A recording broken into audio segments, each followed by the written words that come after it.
नमस्कार। Target with PS Parihar YouTube channel में मैं रेनू हिंदी विषय के साथ आप सभी का स्वागत करती हूं। आज हिंदी व्याकरण में हमारा जो टॉपिक है वो हिंदी व्याकरण में आज जो टॉपिक है वो हमारा संधि का है।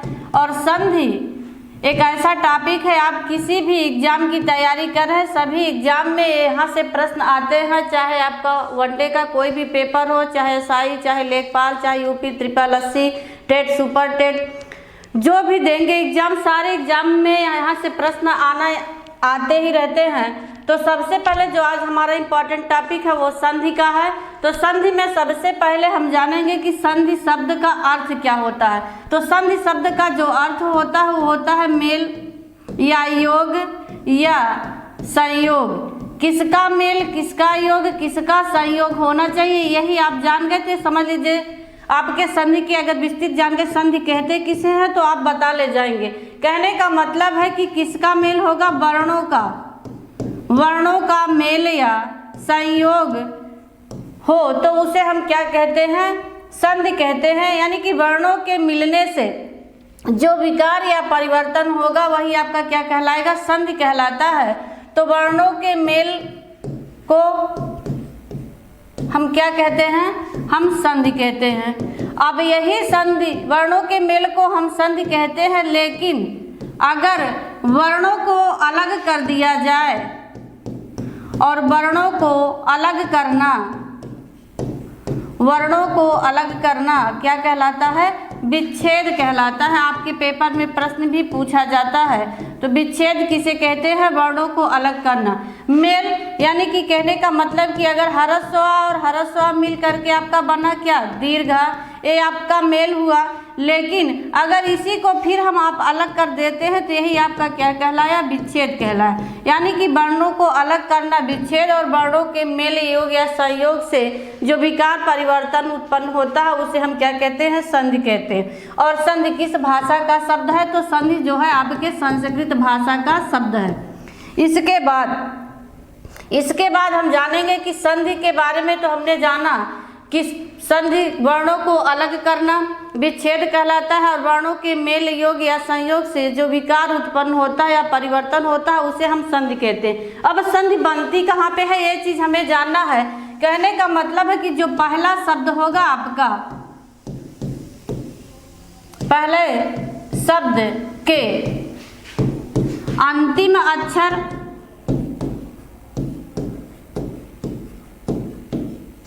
और दूसरे शब्द के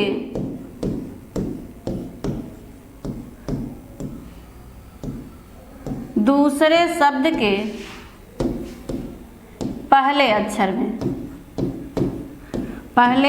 में कैसे संधि जो, यानी कहने का मतलब है कि जो आपका ये धन है, ये आपका और ये, यानी कि इधर पहले शब्द का अंतिम अक्षर और दूसरे शब्द के पहले अक्षर के मिलने से जो विकार या परिवर्तन उत्पन्न होगा वही संधि कहलाता है।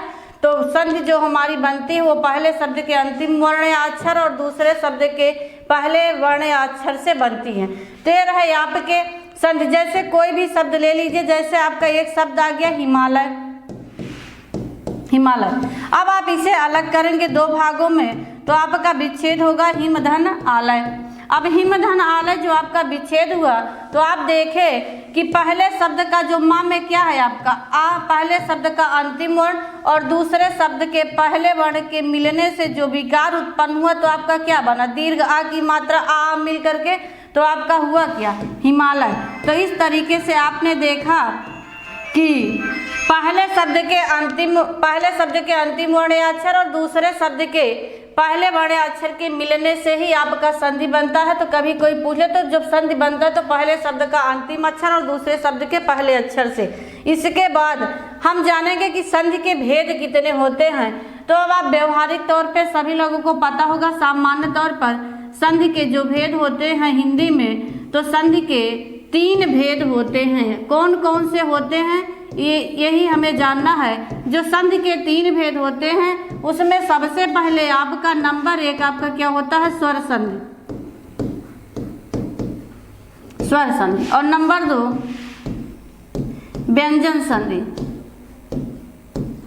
और नंबर 3 आपका विसर्ग संधि। विसर्ग संधि। अब देखिए स्वर संधि। स्वर संधि में कहने का मतलब है कि स्वर की संख्या आपकी कितनी है? 11। अब 11 स्वर, वो चाहे धन के पहले आए चाहे धन के बाद आए, यानी कि इधर भी स्वर हो सकता है, इधर भी स्वर हो सकता है। कोई भी स्वर किधर आए इधर आए, उनके मिलने से जो विकार या परिवर्तन उत्पन्न होगा वो क्या कहलाएगा? स्वर संधि। व्यंजन संधि में कहते हैं कि आपने देखा कि जब आप पढ़े थे तो 33 आपके व्यंजन थे, 25 स्पर्श व्यंजन, 4 अंतस्थ व्यंजन, 4 ऊष्म व्यंजन। तो इनके आधार पे आपने देखा कि इसका कहने का मतलब है कि अगर आपके धन के पहले इधर भी व्यंजन हो सकते हैं, इधर भी व्यंजन हो सकते हैं, इधर स्वर भी हो सकते हैं, इधर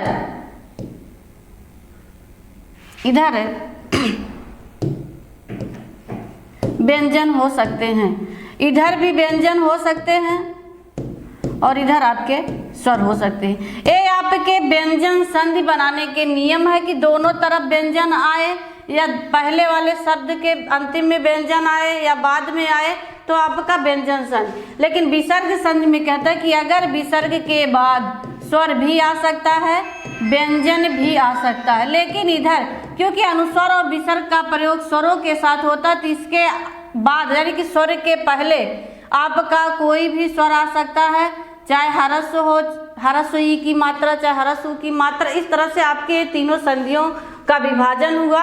इसके बाद हम आगे चलते हैं स्वर संधि के भेद में। स्वर संधि के भेद में आपसे पूछा जाता है कि स्वर संधि के कितने भेद होते हैं।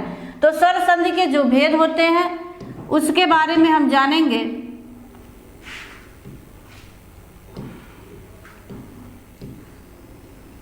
स्वर संधि के भेद।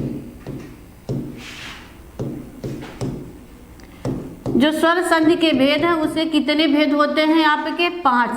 अब कौन कौन से होते हैं इन्हीं के बारे में हमको यहाँ पे जानना है, और ये बहुत इम्पॉर्टेंट है, आपका हर पेपर में यहाँ से आता है। तो नंबर 1 आपका जो है वो है दीर्घ स्वर संधि।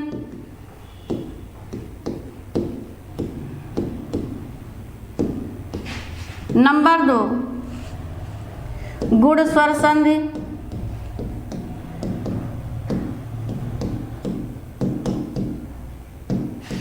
नंबर 3 दीर्घ स्वर संधि, गुण स्वर संधि। इसके बाद वृद्धि स्वर संधि, वृद्धि स्वर संधि, यण स्वर संधि, और नंबर 5 अयादि स्वर संधि। देखिए यहाँ पे ऐसे ही व्यवहारिक आप समझेंगे। पहले अयादि स्वर संधि। दीर्घ स्वर संधि आपने देखा कि 11 स्वरों की बात करनी है, कौन कौन से स्वर किस में पहले आएंगे किस में बाद में आएंगे। इसमें कहा कि इस संधि का एक सूत्र है, क्या है? अकः सवर्णे दीर्घ। कहने का मतलब है कि अका सवर्णे दीर्घा में कहा गया कि अगर धन के पहले या धन के बाद अक प्रत्ययहार, एक आप महेश्वर सूत्र अगर जानते हैं नहीं जानते तो उसके बारे में अभी हम आपके जो स्वर के भेद में यहाँ पे जानेंगे, तो आपको विच्छेद करने में भी आसानी हो जाएगी। तो हम उसके बारे में आपको बताते हैं कि अका सवर्णे दीर्घा। गुण संधि का जो सूत्र है वो कहता है कि आद गुणा। पहले सूत्र जान लेते हैं, इसके बाद इस संधि का सूत्र है आपका वृद्धि रेचि, और यण स्वर संधि का सूत्र है इको यणज, और इस संधि का सूत्र है यचो आए आव आए आव। ये आपका सूत्र है, इसे भी अलग से फिर बताते हैं। कहने का मतलब है कि जो महेश्वर सूत्र की संख्या आपकी 14 होती है, उस महेश्वर सूत्र के आधार पे आपका जो है आई उड़ा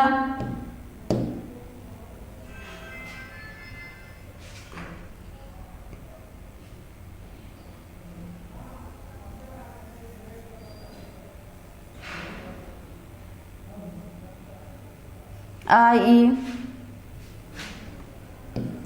उ ड़ा री री क ए ओ ग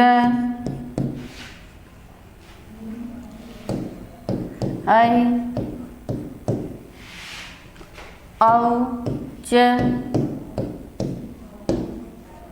है वरट।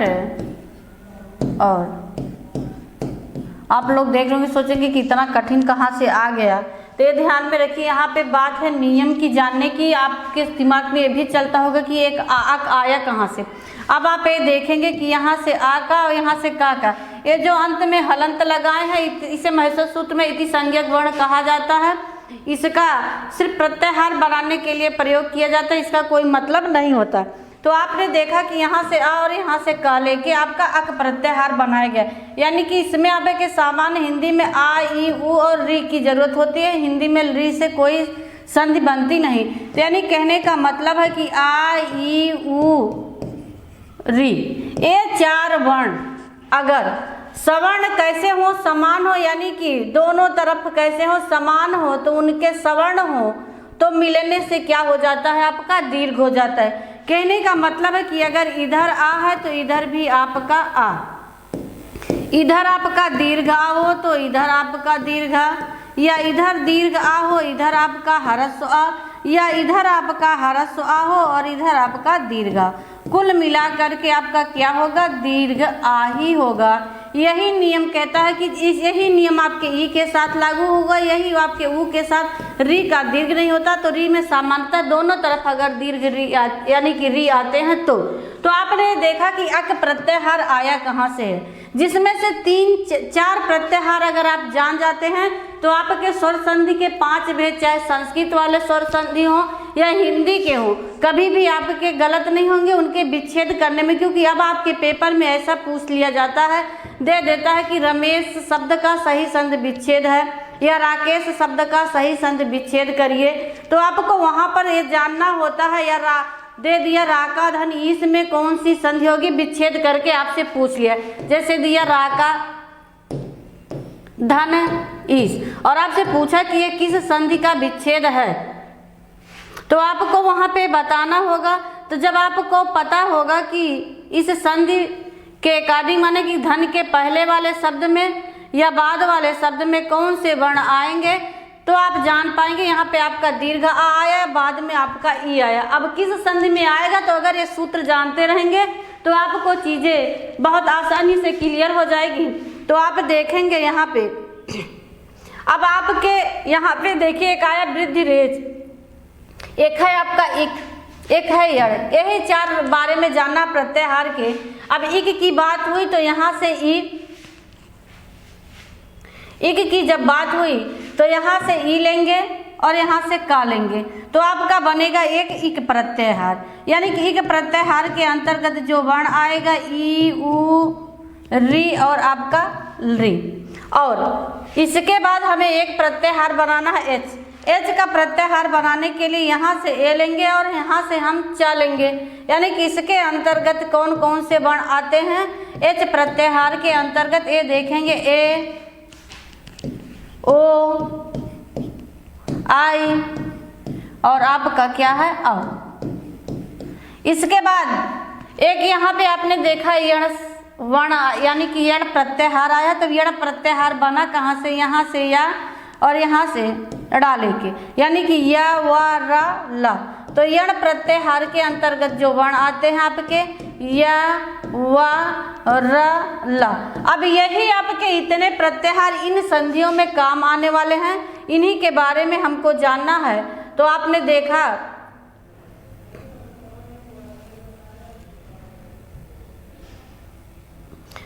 देखा कि किस तरह से हमने पहचाना। तो आपको जो चीज़ें हम जहाँ पे बताने ले चल रहे हैं वही आपको जानना है सबसे पहले। इसके बाद सबका एक एक करके विच्छेद भी बतलाते हैं। यहाँ पे आपका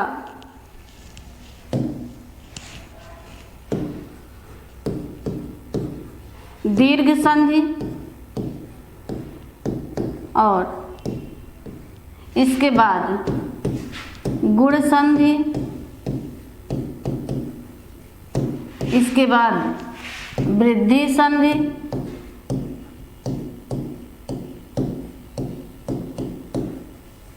इसके बाद यण संधि और आपका प्रत्याहार पीछे हम बता ही दिए हैं। अब यहाँ पे सिर्फ आपको ये जानना है कि वो प्रत्याहार हमने जाना अयादि संधि। अब देखेंगे यहाँ पे प्रत्याहार की जो बात हुई, दीर्घ स्वर संधि का आपने जान ही लिया। इसका सूत्र क्या था?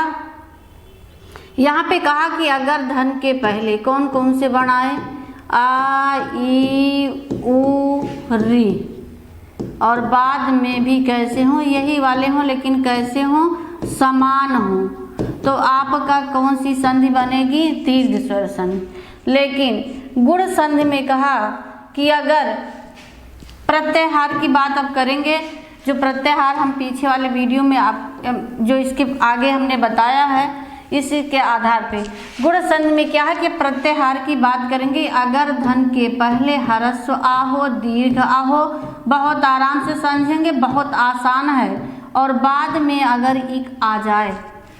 अब इक का मतलब आप जान गए कि इक प्रत्याहार के अंतर्गत जो आपके वर्ण आते हैं, कौन कौन से आते हैं? ई उ री और री, या इनके दीर्घ भी हों, चाहे ह्रस्व, चाहे दीर्घ, चाहे धरस्व, चाहे दीर्घ री। संस्कृत में री का प्रयोग होता, हिंदी में नहीं होता।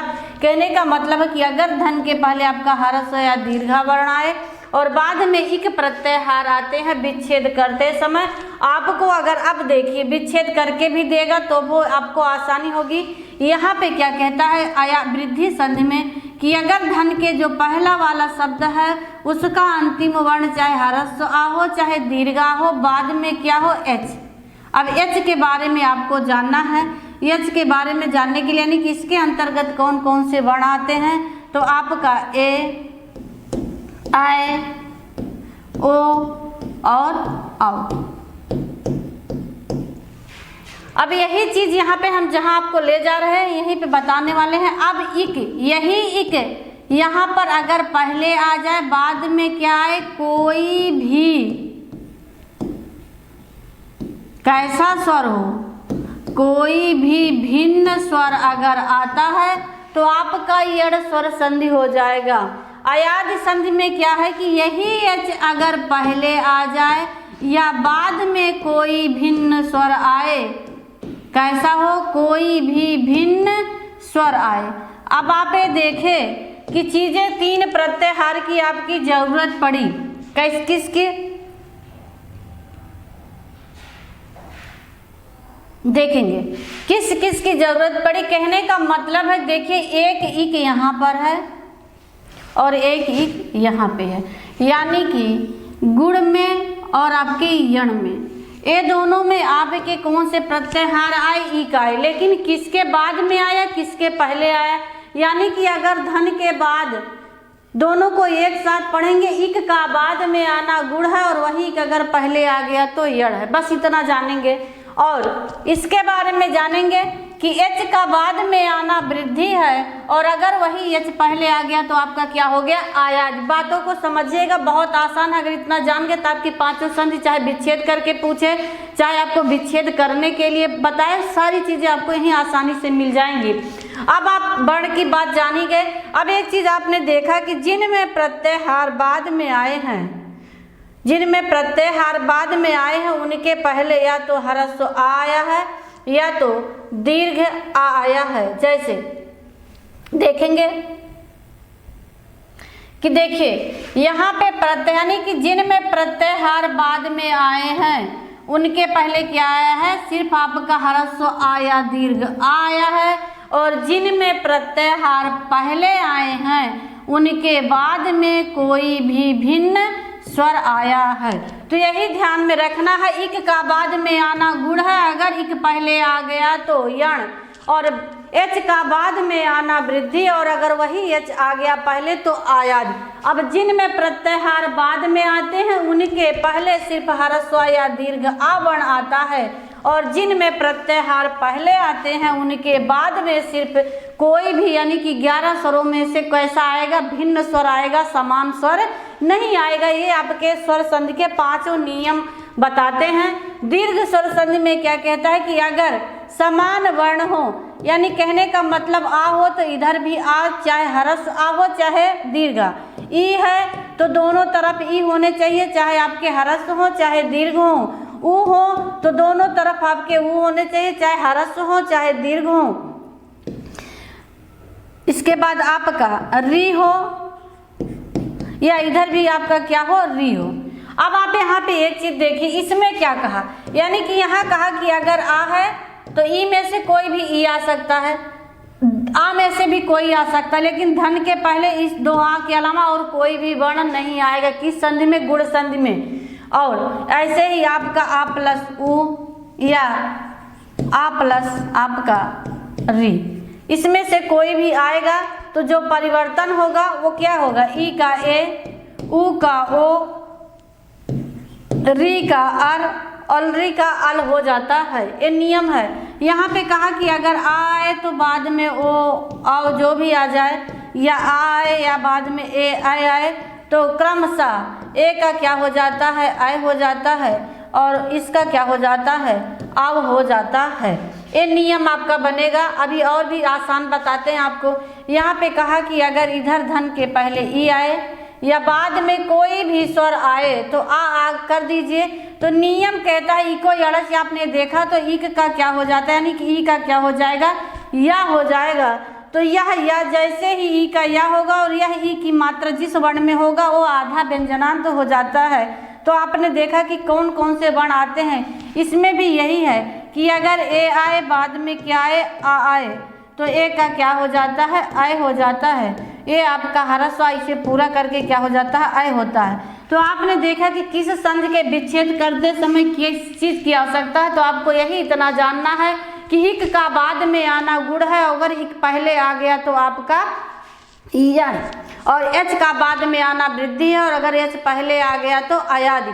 जिनमें प्रत्याहार, इसे हम इक जो बोले प्रत्याहार बोले जाते हैं। तो जिनमें प्रत्याहार बाद में आए उनके पहले हरस्व या दीर्घ आ आया, जिनमें प्रत्याहार पहले आए उनके बाद में कोई भी भिन्न स्वर आया। अब इसी के नियम के आधार पे हम संधियों को तोड़ के बतलाते हैं कि कौन कौन सी संधि कैसी है। तो सबसे पहले हम आज पढ़ेंगे दीर्घ स्वर संधि। अब दीर्घ स्वर संधि में हम देखेंगे दीर्घ स्वर संधि। अब इसका आपको नियम जानना है।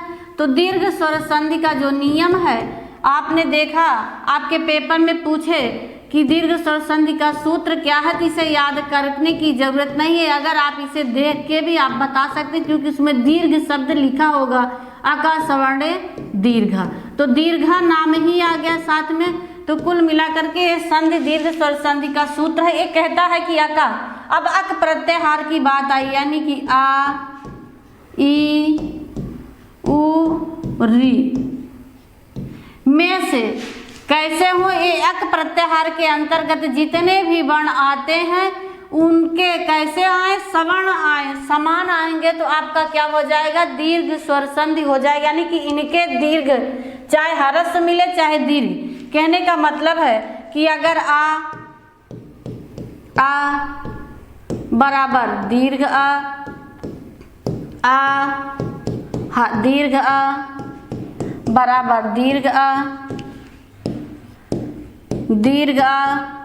प्लस हरस्व आ बराबर दीर्घ आ, इधर आपका दीर्घ आ और इधर आपका दीर्घ आ, मिला करके क्या बना, दीर्घ। अब आप देखेंगे ई का, ई भी यही कहेगा नियम, ई के प्लस ई यानी कि आए तो आपका तो भी दीर्घ ई, हरस ई प्लस दीर्घ ई तो भी आपका दीर्घ ई, दीर्घ ई प्लस हरस ई तो भी आपका दीर्घ ई, और दोनों तरफ अगर दीर्घ ई है तो भी आपका क्या बनेगा, दीर्घ ई। ऊ की बात है, ऊ में भी यही आपकी प्रक्रिया चलेगी। धन के पहले यानी कि हरस ऊ हो तो भी आपका दीर्घ ऊ, दीर्घ ऊ प्लस हरस ऊ हो तो भी आपका दीर्घ ऊ, दीर्घ उ प्लस दीर्घ उ हो तो भी आपका दीर्घ उ, ह्रस्व उ प्लस दीर्घ उ हो तो भी आपका दीर्घ उ। री की बात, री का हिंदी में दीर्घ नहीं होता तो री प्लस री बराबर क्या होगा, री। कहने का मतलब आप इसका स्क्रीनशॉट लेना भी चाहे तो यानी कि अक सवर्ण दीर्घा कहता है कि अगर उसके समान वर्ण आते हैं, यानी कि अक प्रत्याहार के अंतर्गत जितने वर्ण आते हैं अगर उनके मिलने के बाद वो सवर्ण हो तो वो क्या हो जाएंगे, दीर्घ हो जाते हैं। तो ये आपने देखा दीर्घ स्वर संधि के नियम को कैसे कौन सा वर्ण आएगा तो आपका बनेगा। अब चलिए इसी के आधार पे हम हर नियम के 2-4 उदाहरण लेके विच्छेद करके अब आपको बतलाते हैं कि कैसे आपका बनेगा। जैसे कोई भी उदाहरण ले लेते हैं,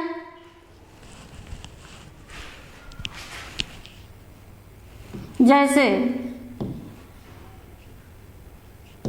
धर्मार्थ,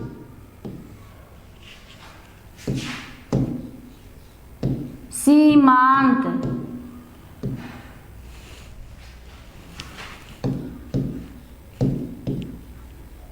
विद्यालय,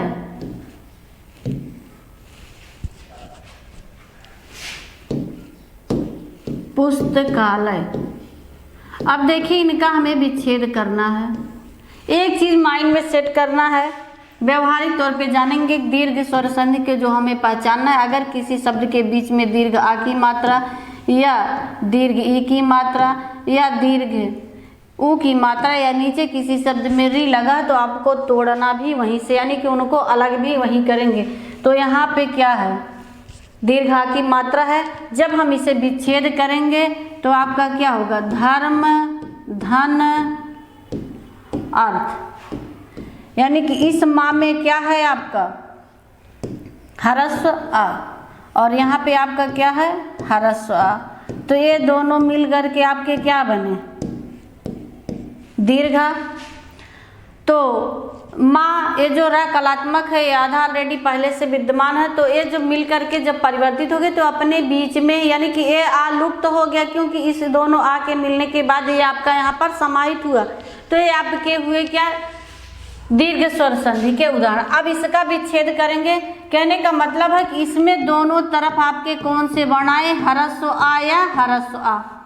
इसमें देखते हैं आप विच्छेद करेंगे, दीर्घ आ की मात्रा जहाँ दिख गई वहीं से सीमा धन अंत। अब सीमा धन अंत में आया तो यहाँ पे आपने देखा माँ में दीर्घ आ है और ह्रस्व आ। ये चीजें आप कई बार जान चुके हैं कि पहले शब्द का अंतिम अक्षर या वर्ण होगा, दूसरे शब्द का पहला अक्षर या वर्ण होगा। अब आ आया, अब ये दोनों मिल करके क्या हो गए आपके दीर्घ, तो आपका बना क्या सीमांत। अब इसको तोड़ना है। आप देखिए जहां पर दीर्घ आ की मात्रा है तो विद्या धन आलय। अब देखिए यहाँ पे भी आपका क्या है दीर्घ आ, यहाँ पर भी क्या है आपका दीर्घ आ, दोनों मिल करके क्या बना दीर्घ आ। इसको तोड़ेंगे, देखिए जहाँ पे दीर्घ आ की मात्रा वहीं से विच्छेद करिए, पुस्तक धन आलय बराबर, यानी कि इसमें यहाँ पे आ और यहाँ पे आपका दीर्घ, दोनों मिल करके आपके क्या बने दीर्घ। तो आपने देखा कैसे तोड़ना कितना आसान है। तो आपको बस ये 4 चीजें याद रखनी है। अगर जब दीर्घ स्वर संधि है तो आपको विच्छेद भी वही करना है। तो एक नियम आपने जाना दीर्घ स्वर संधि का। अब इसी के साथ दूसरा नियम हम जानेंगे इसमें। तो जैसे अब जो नियम होगा हमारा ई का होगा, जैसे आपका आ गया प्रतीक,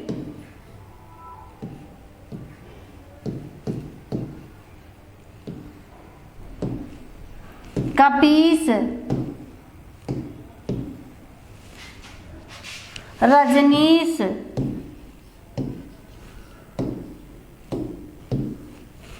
एक आध उदाहरण और ले सकते हैं, नारीश्वर,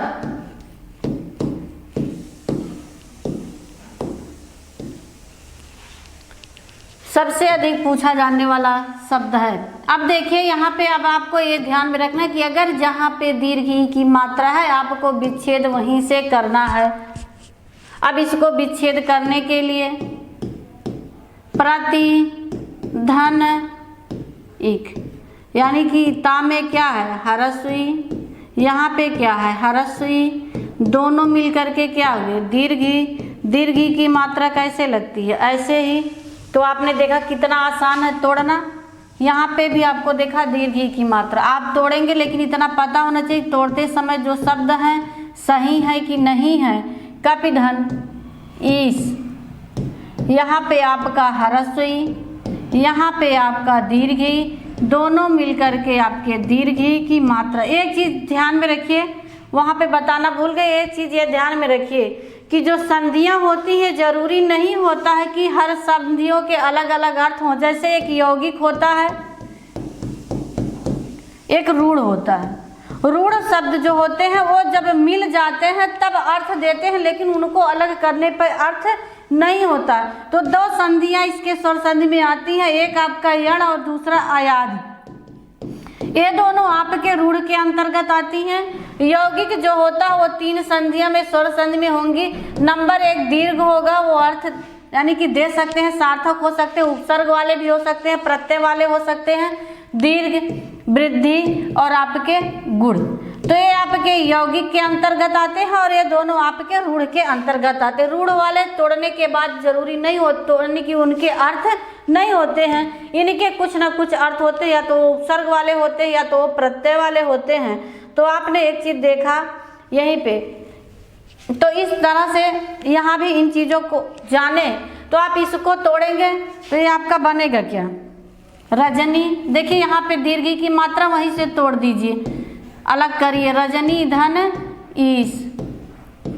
अब यहाँ पे दोनों तरफ क्या है आपका दीर्घ ई, अलग किए तो आपका क्या बना दीर्घ ई की मात्रा। नियम यही कहा, इसको तोड़ेंगे तो नारी धन ईश्वर बराबर नारीश्वर। यानी कहने का मतलब है कि इधर भी आपका दीर्घ ई था और इधर भी आपका दीर्घ ई था। तो ये आपने देखा कि इस तरह से आपके कैसे अलग अलग आए। जैसे एक नया शब्द हम दे देते हैं, कभी पूछ लेता है आपसे, हो जाता शिरीष। अब शिरीष का विच्छेद करना है तो श्री लक्ष्मी का पर्यायवाची, इसको जब विच्छेद करेंगे तो क्या होगा श्री धन ई। अब आपने जहाँ दीर्घ ई की मात्रा देखा वहीं पे तोड़ा, यानी कि यहाँ पे भी दीर्घ ई की मात्रा और यहाँ पे भी दीर्घ ई की मात्रा। जब ये आपके मात्रा में समाहित हुआ तो बचा क्या शिरीष। ऐसे ही आपके बहुत सारे शब्द बनेंगे, प्रतीक, अधीन, जो आपके वर्तनी में पूछे जाते हैं, भोजनालय, पुस्तकालय, बहुत सारे संधियां बनेंगे हर नियम के आधार पे। अब आते हैं हम ऊ के बारे में थोड़ी बहुत चर्चा कर लेते हैं। अब ऊ के बारे में जो संधियां हैं, जैसे आपका है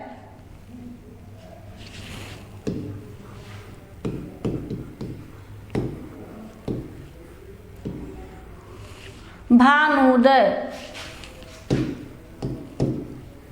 लघूर्मी, भानुदय, लघूर्मी, भूतसर्ग,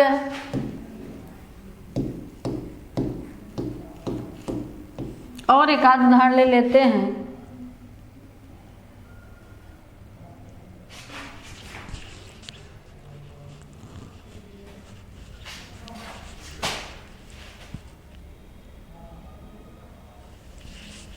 चलिए इतने में ही देखते हैं। अब आपको यहाँ पे जो तोड़ना है, आपको बस दीर्घ ऊ की जहाँ मात्रा वहीं से अलग कर देना है, यहाँ से और यहाँ से।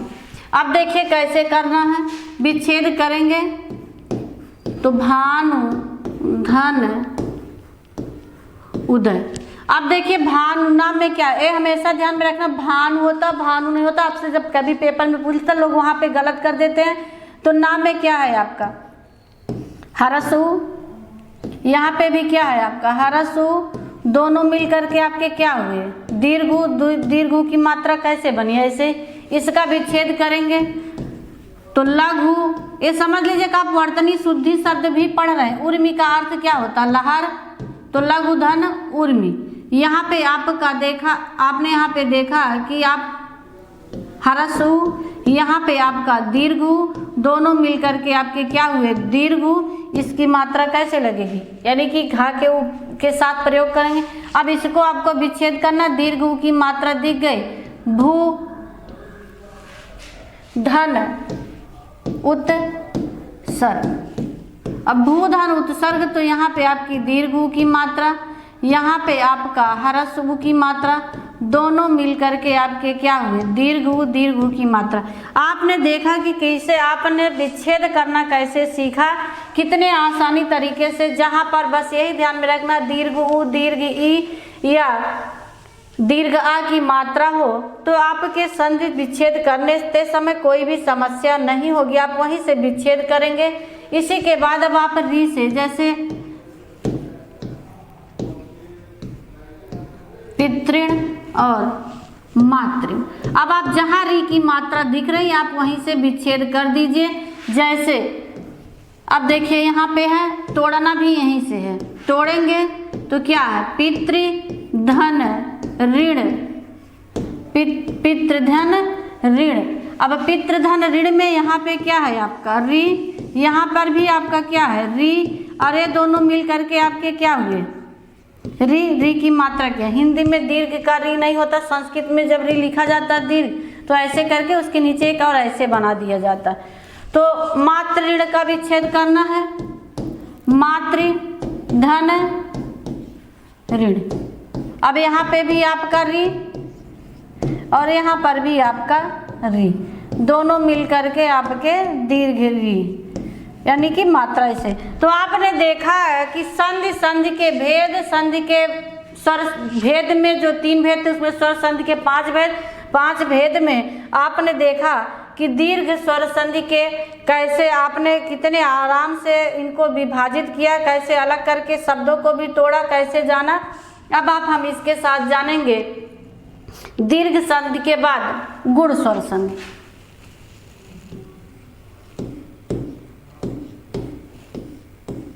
गुण स्वर संधि। अब इतना जो हमने पहले बताया बस इतना जानते रहिए कि क्या क्या आने वाला। हरस्व आ या दीर्घ, बाद में क्या आएगा? बाद में क्या आएगा? इक। इक प्रत्याहार के अंतर्गत वर्ण कौन से आते हैं? ई, उ, री और ली। आपके पेपर में जैसे अगर विस्तृत पूछ लिया या दे के उदाहरण दे दे इसमें कौन सी संधि है या इसे हम क्या कहेंगे, कहने का मतलब आपसे दिया गया कि आदि पहले शब्द के अंतिम अक्षर में दीर्घ आ या ह्रस्व आ हो और बाद में, यानी कि यदि ह्रस्व आ दीर्घ आ के बाद क्या क्या आए?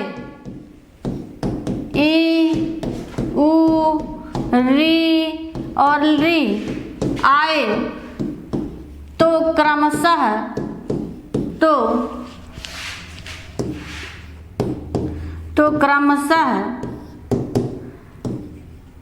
ई का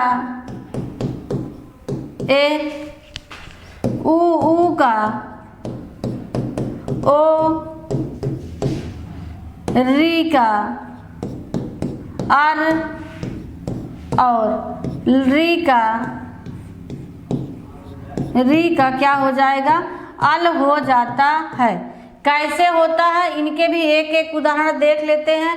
जो नियम आपने देखा कि क्या होगा, यानी कि इस पे ए की मात्रा हो जाएगी, इसमें ओ की मात्रा हो जाएगी। ये कहा कि री का आर हो जाएगा तो रा कलात्मक हो जाता है, रा के ऊपर जाता है। ये हिंदी में प्रयोग नहीं होता। जैसे आपसे दे दिया गया राकेश या राकेश ही ले लीजिए, आपको तोड़ना है तो आपको विच्छेद करना है। जहाँ पे एक ही मात्रा है वहीं से आप तोड़ना शुरू करिए। राका धन ईस। अब यहाँ पे आपने क्या है? दीर्घ आ, यहाँ पे क्या है आपका? दीर्घ ही। नियम कहा कि कोई भी आए ह्रस्व दीर्घ आए ह्रस्व आए तो ई का क्या हो जाता है? ए हो जाता है। यानी कि ये मिल करके क्या हुए आपके ए की मात्रा कैसे लगती है ऐसे ही, तो ये दोनों मिल के परिवर्तित हो गए तो बचा क्या आपका का स, आप इसमें जोड़ देंगे तो क्या होगा आपका राकेश। ऐसे ही एक दो उदाहरण और लाते हैं आपके सामने, आप देखिए कि कैसे गुण संधि को विच्छेद करते हैं कैसे हैं हम, तो देखेंगे सबसे पहले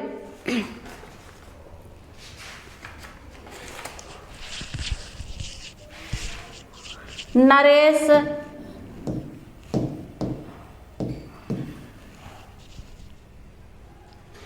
सूर्योदय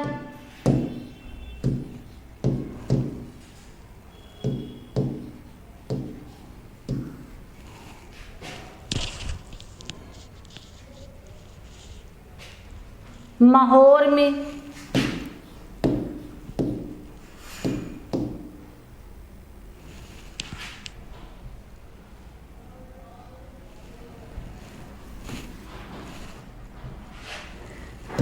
माहौर में और महर्षि। अब देखिए इसका विच्छेद करेंगे हम तो नर धन ईस, यहाँ पे आपका आ, हमने कहा कि ए की मात्रा दिख जाए आप विच्छेद वहीं से करिए, या ओ की मात्रा दिख जाए आप विच्छेद वहीं से करेंगे, और जहाँ पर र कलात्मक होता है उसको भी बताते हैं। यहाँ पे आ और यहाँ पे आपका दीर्घी दोनों मिल करके क्या हो गए ए की मात्रा आपका लगा कैसे ऐसे। अब इसको विच्छेद करना है तो सूर्य विच्छेद कहाँ से करेंगे, यहीं से सूर्य धन उदय, सूर्य धन उदय, तो यहाँ में आपका क्या है आ है, यहाँ पे क्या है आपका हरसु है, दोनों मिल करके क्या हुए ओ। यहाँ पे क्या है इसको विच्छेद करेंगे महाधन उर्मी। अब यहाँ पे आपका क्या है दीर्घ आ, यहाँ पे क्या है आपका दीर्घ उ, दोनों मिल करके क्या हुए आपका ओ। यानी कि आपको मात्रा का प्रयोग ऐसे करना है। अब इसमें है इसका विच्छेद करेंगे तो महाधन ऋषि। अब नियम कहा कि अगर दीर्घ आ हो या ह्रस्व हो बाद में री हो तो री का क्या हो जाता है अर हो जाता है, तो ये दोनों मिल करके क्या हुए आपके अर हुए, यानी कि ह्रस्व की कोई मात्रा नहीं होती, रा जा करके ऊपर लग जाता है तो महर्ष, तो आपका बनेगा क्या, यहाँ तक तो आपका सही है। ए आपका ए दोनों मिल के परिवर्तित हो गए, आपका बचा क्या महा अर्सी हो गया, तो आपको एक टोन मिलेगा किसका अर्सी। अगर अर का टोन आए तो ये समझ लीजिए कि आपका गुण संधि है, या एक डंडी दिख जाए या इस तरह से या इस तरह से, तो आपके गुण संधि होते हैं। इसके बाद देखेंगे आपका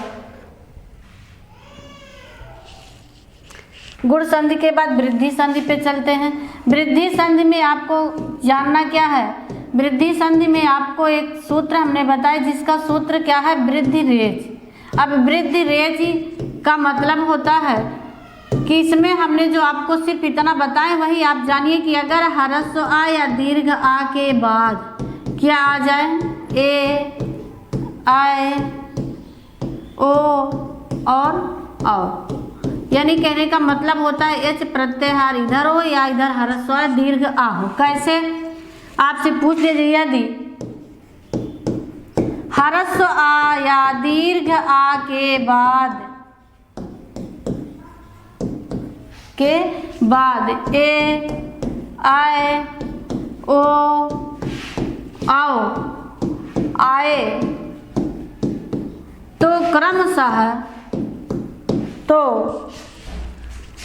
क्रमशः क्या हो जाता है, तो क्रमशः कहा कि ए आए का क्या हो जाएगा आए, और ओ आओ का क्या हो जाएगा आओ।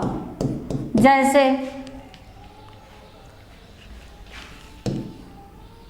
एक धन एक, अब एक धन एक में यहाँ पे क्या है आ, यहाँ पे क्या है ए, नियम क्या कहा कि आय हो जाएगा, दोनों मिल करके क्या हुए आय। कैसे अब कै बन गया अकै। ऐसे ही आपका बहुत पूछा जाता है सदैव विच्छेद करेंगे तो सदा धन एव। अब यहाँ पे दीर्घ है, यहाँ पे ए है, दोनों मिल करके क्या हुए, यहाँ पे आय होगा। अब आय होगा यानी आय की मात्रा, तो आपके दा के ऊपर लगा। ऐसे ही आपके दीर्घ ऊ की बात कर देते हैं, जहाँ जैसे महाधन औषध। अब आपका नियम क्या कहा, दीर्घ आ हो या बाद में ओ या औ कुछ भी हो तो मिल करके क्या हो जाएगा, औ, बना के आपका महौषध। ये तो सिर्फ नियम जानते रहे, जब आपका प्रैक्टिस सेट करा जाएगा तो उसमें आपको बहुत सारे उदाहरण लेकर के आएंगे। तो ये आपने देखा कि वृद्धि संधि का क्लियर हुआ। अब वृद्धि संधि के बाद आपका एक नियम और बचा है, वो क्या है, वृद्धि के बाद यण स्वर संधि। यण स्वर संधि में आपने देखा कि यण स्वर संधि कहता है कि अगर अपनी भाषा में हम समझेंगे कि इक प्रत्यय हार इधर आए, बाद में क्या आए, कोई भिन्न स्वर आए, कोई भिन्न स्वर आता है। और इसके बारे में हम जानेंगे। एक आप जो इसका सूत्र है ये क्या है, इको यणच, इसका सूत्र है इको यणच। अब सूत्र है एक प्रत्ययहार की बात किया, यानी कहा अब आपके नियम में पूछ लिया गया कि यदि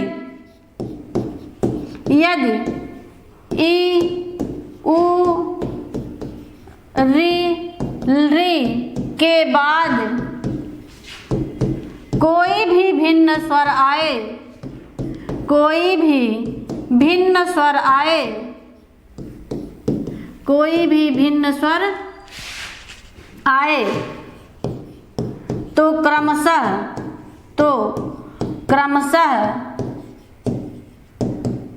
क्या हो जाएगा, तो क्रमशः ई का या, ऊ का वा, री का रा और री का ला हो जाएगा। लेकिन इनसे निकलने के बाद, यानी कि ई उ री जिन वर्णों में होंगे उनसे इन मात्राओं को निकलने के बाद वो क्या हो जाएंगे, आधा या आधा वर्ण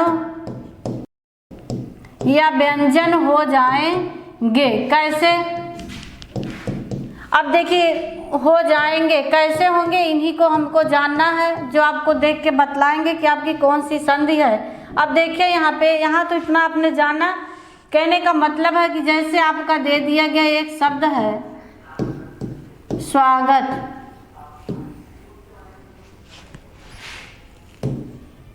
इत्यादि, पित्रादेश, पित्रादेश। अब देखिए इसको जब विच्छेद किया जाएगा तो होगा सुधन आगत।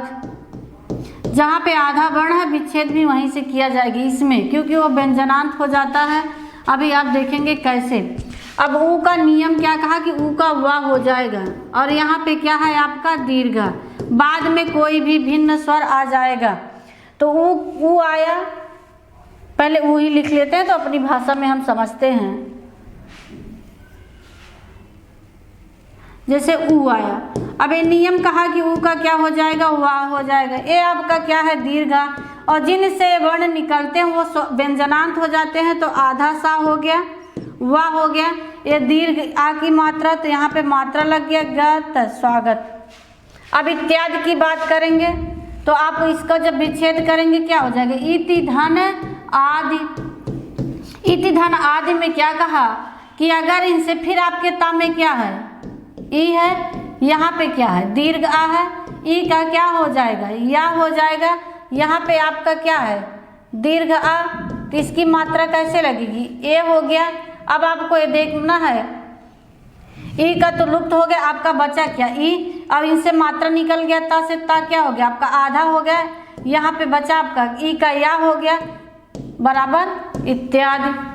ऐसे ही इसका विच्छेद करेंगे तो आपका विच्छेद क्या होगा, पितृधन आदेश। बहुत लोग एक डंडी देख के तुरंत गुण संधि मारते हैं, लेकिन ये बहुत पूछा जाने वाला इसमें ऑलरेडी पहले से विद्यमान है, आदेश शब्द है। इसका जब विच्छेद किए तो री का क्या हो गया, यानी कि ये क्या है आपका री, ये आपका यहाँ पे क्या है दीर्घ आ, ये आपका क्या बना रा, ये आपका क्या बना दीर्घ आ की मात्रा, अब दीर्घ आ की मात्रा।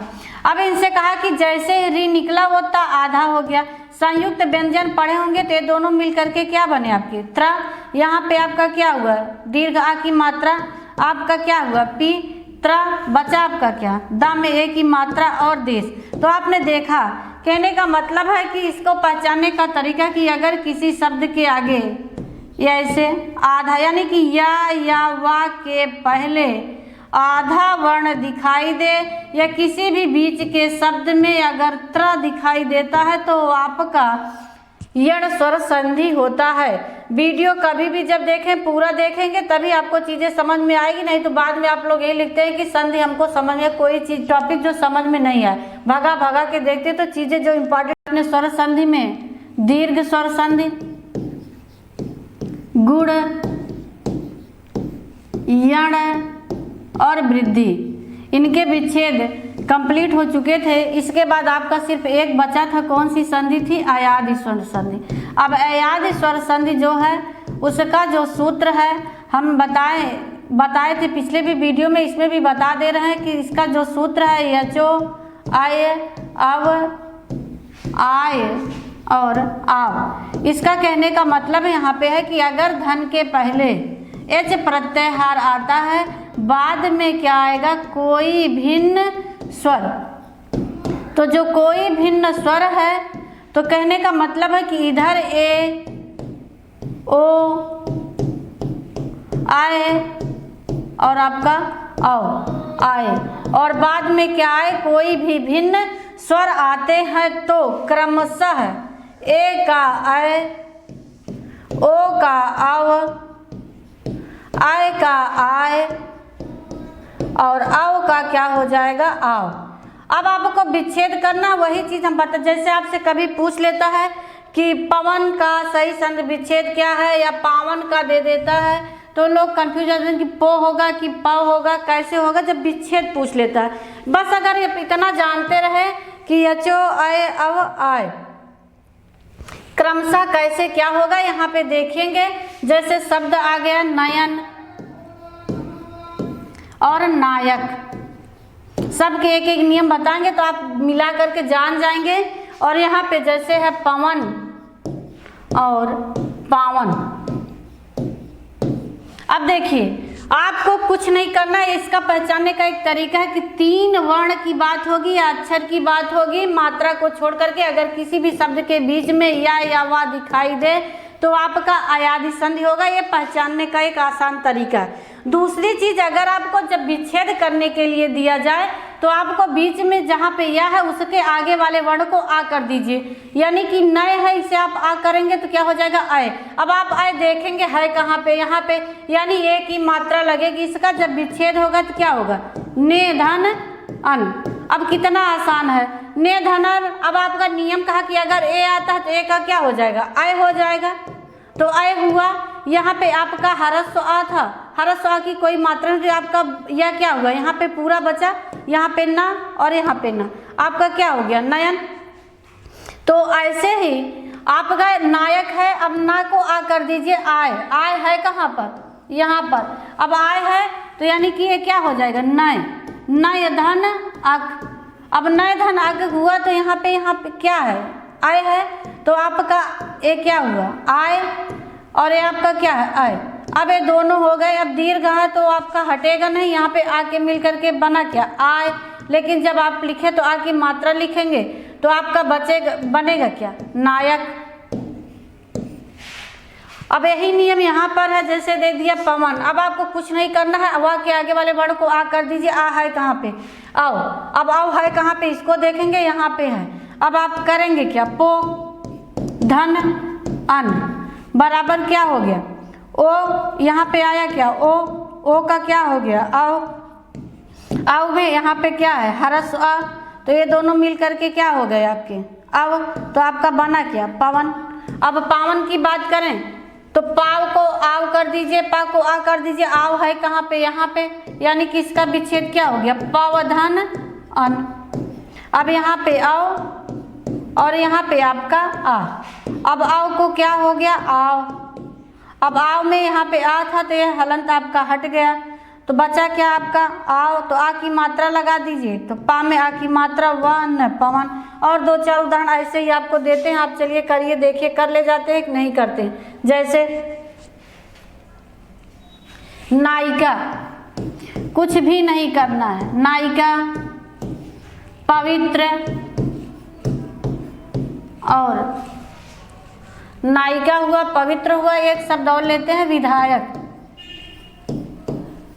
भवन, श्रवण, बहुत सारे शब्द आते हैं। अब कुछ नहीं करना, वही अब आपको आकर देना है। अब ना को आकर दीजिए तो क्या हो, मात्रा को छोड़ दीजिए, आय। विच्छेद करेंगे तो क्या हो जाएगा, नय धन इका, नय धन इका हुआ, यानी कि यहाँ पे क्या हुआ, आय।